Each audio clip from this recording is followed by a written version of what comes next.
আসসালামু আলাইকুম বন্ধুরা। প্রতিরক্ষা মন্ত্রণালয় নিয়োগ বিজ্ঞপ্তি দিয়েছে, বিশাল একটি নিয়োগ বিজ্ঞপ্তিতে আপনারা সম্পূর্ণ বিস্তারিত তুলে ধরবো আজকের ভিডিওতে।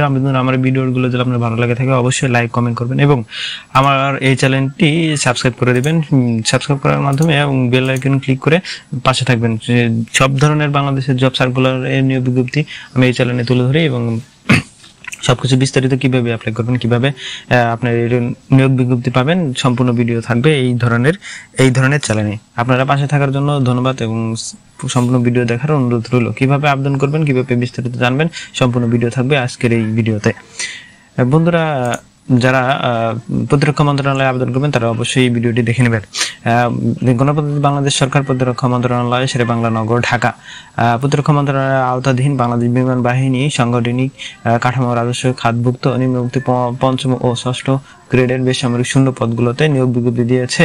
আপনারা যারা নিয়োগ করবেন অবশ্যই এই ওয়েবসাইটে জয়েন্টস এয়ারফোর্সে গিয়ে ওয়েবসাইটে আপনারা অনলাইনে আবেদন করবেন।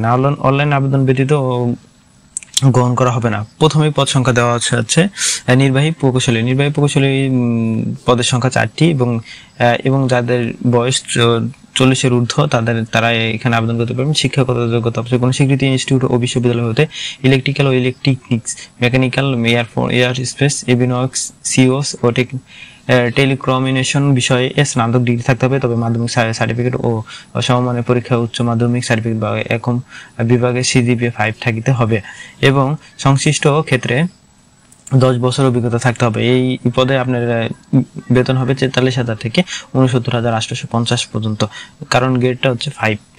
আর 2 নম্বরে রয়েছে নির্বাহী প্রকৌশলী, 3 নম্বরে রয়েছে নির্বাহী প্রকৌশলী ইলেকট্রিক্যাল ইলেকট্রনিক্স। আর যারা নির্বাহী প্রকৌশলী আবেদন করবেন তাদের বয়সে সেম, আর বেতন থাকবে 44,000 থেকে 69,850। এখানে প্রত্যেকটি বেতন প্রায় একই গ্রেডে নির্ণয় করা হয়েছে, শুধুমাত্র সিনিয়র প্রোগ্রামে আলাদা করা হয়েছে। আপনারা যারা এখানে আবেদন করবেন তারা অবশ্যই এই শিক্ষাগত যোগ্যতা অনুযায়ী আবেদন করবেন। যেমন নির্বাহী প্রকৌশলী আবেদন যারা করবেন তারা অবশ্যই কোনো স্বীকৃত বিশ্ববিদ্যালয় ইনস্টিটিউট হতে ইলেকট্রিক্যাল ও ইলেকট্রনিক্স, মেকানিক্যাল, এভিনোক্স ও সিওস ও টেকনিকেশন ও বিষয়ে স্নাতক ডিগ্রি থাকবে। তবে মাধ্যমিক সার্টিফিকেটে আপনি সিজিপিএ 5 থাকতে হবে এবং 10 বছরের অভিজ্ঞতা থাকতে হবে।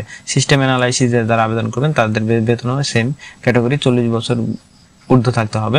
কোন স্বীকৃত বিশ্ববিদ্যালয় হতে computer science and engineering, technical and electric engineering, information and communication technology সংশ্লিষ্ট বিষয়ে ন্যূনতম 2য় শ্রেণী ও সমমানের সিজিপিএ স্নাতক ও সমমানের ডিগ্রি থাকতে হবে।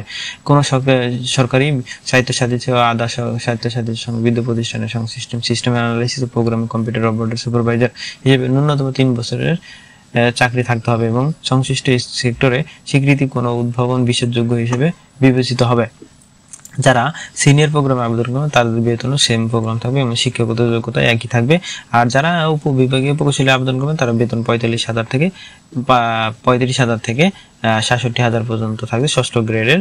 বয়সসীমা 32 বছর, তবে সরকারি কর্মচারীর ক্ষেত্রে 35 বছর শিথিলযোগ্য করা হবে এবং শিক্ষাগত যোগ্যতা থাকবে কোনো স্বীকৃতি ইনস্টিটিউট বা বিশ্ববিদ্যালয় হইতে ইলেকট্রিক্যাল ও ইলেকট্রনিক্স, এরোস্পেস, এভিনোক্স ও টেকনিকমিউনিকেশন ও স্নাতক ডিগ্রি থাকতে হবে। তবে মাধ্যমিক সার্টিফিকেট ও পরিবেশ সমমানের উচ্চ মাধ্যমিক সার্টিফিকেটে একম বিভাগে সিজিপিএ থাকতে হবে 5 এবং সংশ্লিষ্ট ক্ষেত্রে ন্যূনতম 8 বছরের অভিজ্ঞতা থাকতে হবে। আবার মেইনটেনেন্স ইঞ্জিনিয়ারিংয়ে যারা আবেদন করবেন তাদের অবশ্যই বেতন থাকবে 35,500 থেকে 67,010 টাকা, আর বয়স হচ্ছে 35 বছর। আর শিক্ষাগত যোগ্যতা থাকবে কোনো স্বীকৃতি বিশ্ববিদ্যালয় হইতে computer science and engineering, electric ও electronics engineering, information and communication technology সংশ্লিষ্ট বিষয়ে ন্যূনতম 2য় শ্রেণীর ও সমমানের সিজিপিএ স্নাতক সমমানের ডিগ্রি থাকতে হবে। কোনো সরকারি স্বায়ত্তশাসিত ও আধা সরকারি স্বায়ত্তশাসিত প্রতিষ্ঠানে সহকারী রক্ষণাবেক্ষণ কৌশল ও সহকারী প্রোগ্রাম সিনিয়র কম্পিউটার অপারেটর হিসেবে ন্যূনতম 4 বছরের চাকরি থাকতে হবে, অভিজ্ঞতা থাকতে হবে। যারা অনলাইনে আবেদন পূরণ এবং পরীক্ষায় অংশগ্রহণের ক্ষেত্রে নিম্নবর্ণিত শর্তাবলী অবশ্যই অনুসরণ করতে হবে। প্রার্থীর বয়স 4 ডিসেম্বর হতে 25 তারিখের সর্বনিম্ন 18 বছর ও সর্বনং 4 কলামের অনুযায়ী বয়সের ক্ষেত্রে এফিডেভিট গ্রহণযোগ্য নয়। আধা সরকারি স্বায়ত্তশাসিত এখানে আমাদের বিস্তারিত শিক্ষাগত মৌলিক পরীক্ষায় অংশগ্রহণের সময় অনুভূতি দাখিল করতে হবে। নিয়োগ ক্ষেত্রে বিমানের সরকারি বিধিবিধান ও পরবর্তী সংক্রান্ত বিধিবিধান সংশোধিত হলে তা অনুসরণ করা হবে। আর যারা প্রার্থীগণকে মৌখিক পরীক্ষার সময় নিম্নবর্তী কাগজ সমূহ দাখিল করতে হবে।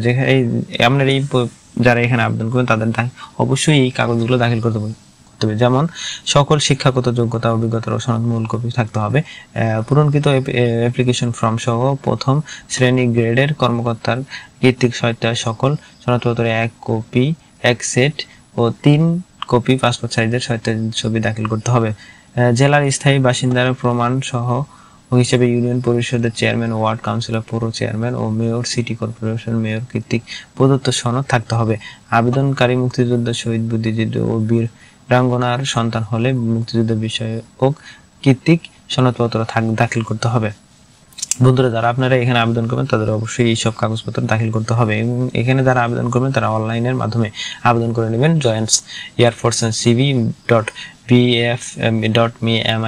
ওয়েবসাইটে যাওয়ার মাধ্যমে আপনি আবেদন পূরণ করতে পারবেন। আবেদনের সময় নিম্নরূপ দেওয়া হলো, নিচে যারা আবেদন করবেন তারা অনলাইনে আবেদন পূরণের ফি জমা শুরুর তারিখ 9 নভেম্বর থেকে আবেদন শুরু এবং 9 ঘটিকায়, এবং আবেদনের শেষ তারিখ হচ্ছে 4 ডিসেম্বর 2025 5 ঘটিকায়।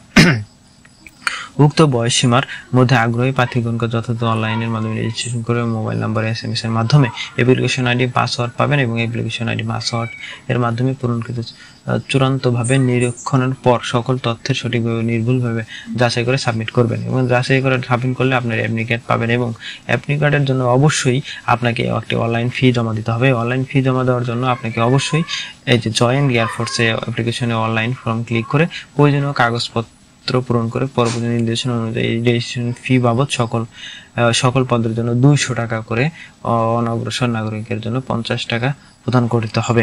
এগুলোকে যদি অনলাইনে নির্ধারণ ফি সময় mobile banking, credit card, debit card সহ অন্যান্য মাধ্যমে প্রযোজ্য সার্ভিস চার্জ আবেদনকারী বহন করতে হবে। উদাহরণস্বরূপ, পদের নির্ধারিত ফি 200 টাকা হলে বিকাশের মাধ্যমে ফি প্রদানের ক্ষেত্রে সার্ভিস চার্জ হবে 205 টাকা 12 পয়সা এবং টাকা অনগ্রসর সার্ভিস চার্জ হয় 51.28 টাকা।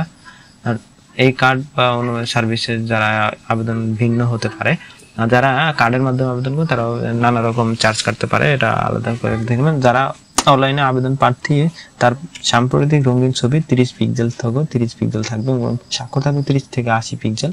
স্ক্যান করে নির্ধারিত আপলোডের জায়গায় আবেদন করে 100 কেবির মাধ্যমে 60 কেবির মাধ্যমে আপলোড করে দিবেন। SMS এর মাধ্যমে আপনি অ্যাপ্লিকেশন পাসওয়ার্ড পেয়ে যাবেন এবং রোল নাম্বার পেয়ে যাবেন, সাথে সাথে আপনি অ্যাডমিট কার্ডও ডাউনলোড করে নিতে পারবেন। এবং যারা আরো বিস্তারিত জানতে চান তারা এই প্রতিরক্ষা মন্ত্রণালয়ের ওয়েবসাইটে গিয়ে আপনি এই সম্পূর্ণ এই নোটিশটি পেয়ে যাবেন এবং সাথে সাথে আপনি আবেদন করে নেবেন। বন্ধুরা, এই আজকের ভিডিও এখানেই থাকছে, ভালো থাকছে।